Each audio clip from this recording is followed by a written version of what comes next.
हेअरस्टाईलसाठी जेव्हा तुमच्याकडे वेळच नाही अशा वेळेस फक्त रबर्स वापरून सुंदर असा जुडा किंवा बन हेअरस्टाईल कशी करावी चला पाहूयात।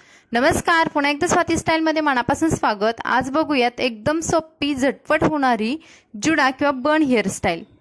यासाठी तर समोरचे केस घेतलेले आहेत आणि त्या केसांचं मी पप करून घेणार आहे। ही हेअरस्टाईल मी दुसऱ्यांच्या वरती ट्राय करून दाखवत आहे, कारण मी स्वतःवरती भरपूर सारे हेअरस्टाईल दाखवलेले आहेत आणि तुम्हाला सुद्धा तुम्ही दुसऱ्यांवरती अशा पद्धतीच्या हेअरस्टाईल करू शकता।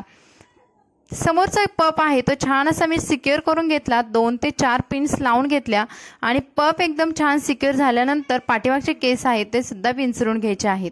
आता पफ हेअरस्टाईल आहे त्या कोणत्याही कार्यक्रमांसाठी किंवा कोणत्याही समारंभांसाठी खूप भारी दिसतात, त्यामुळे पफ हेअरस्टाईल आणि लगेच होणारी सुद्धा ही हेअरस्टाईल आहे। त्यानंतर पाठीमागच्या केसांची पोणी बांधून घेतली। पोणी बांधल्यानंतर उरलेले जे केस आहेत त्यांचं 3 भागामध्ये पार्टिशन केलेलं आहे। त्यामधला एक भाग आहे त्याची मी पुन्हा 3 पेड्यांची वेणी घेतलेली आहे।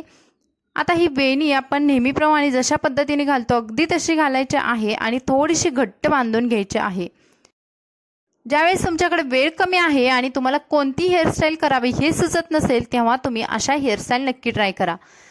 आता ही वेणी बांधून घेतली आणि खाली एका छोट्या डिस्को रबरने ही वेणी मी सिक्युअर केलेली आहे। अशाच पद्धतीने आपल्याला 3 वेण्या करून घ्यायच्या आहेत आणि तुम्हाला मी व्हिडिओमध्ये दाखवल्याप्रमाणे माझ्या 3 वेण्या बनवून सुद्धा झालेल्या आहेत। या 3 वेण्या जिथे आपण खाली रबर्स बांधलेले आहेत तिथे पुन्हा एका रबरने सिक्युअर करून घ्यायचे आहे। त्यानंतर जिथे मोठा रबर बँड बांधलेला आहे त्याच्या एक्झॅक्टली खाली हात ठेवून अशा पद्धतीने हा जो बनवलेला भाग आहे तो वरच्या दिशेने घेऊन जायचं आणि त्यानंतर केसांची जी छोटी टोकं उरलेली आहेत ते सुद्धा असे रोल करून घ्यायचे। तर अगदी 2 मिनिटांमध्ये होणारी हेअरस्टाईल तुम्हाला कशी वाटली कमेंट्समध्ये सांगायला विसरू नका। व्हिडिओ आवडला तर प्लीज लाईक करा आणि आपल्या चॅनलला सबस्क्राईब करा। हा व्हिडिओ तुमच्या फ्रेंड्स फॅमिलीमध्ये सुद्धा नक्की शेअर करा। त्यानंतर एक केसांची टोकं आहे ती 2 पिनने मी सिक्युअर करून घेतले आणि इथे मनाने माझी हेअरस्टाईल मी डेकोरेट केलेली आहे। तुम्ही वेगवेगळ्या प्रकारचे ब्रश सुद्धा वापरू शकता। तर ही झालेली आहे आपली कंप्लीट हेअरस्टाईल। तर चला भेटू अशाच नवनवीन व्हिडिओंसोबत। Bye bye.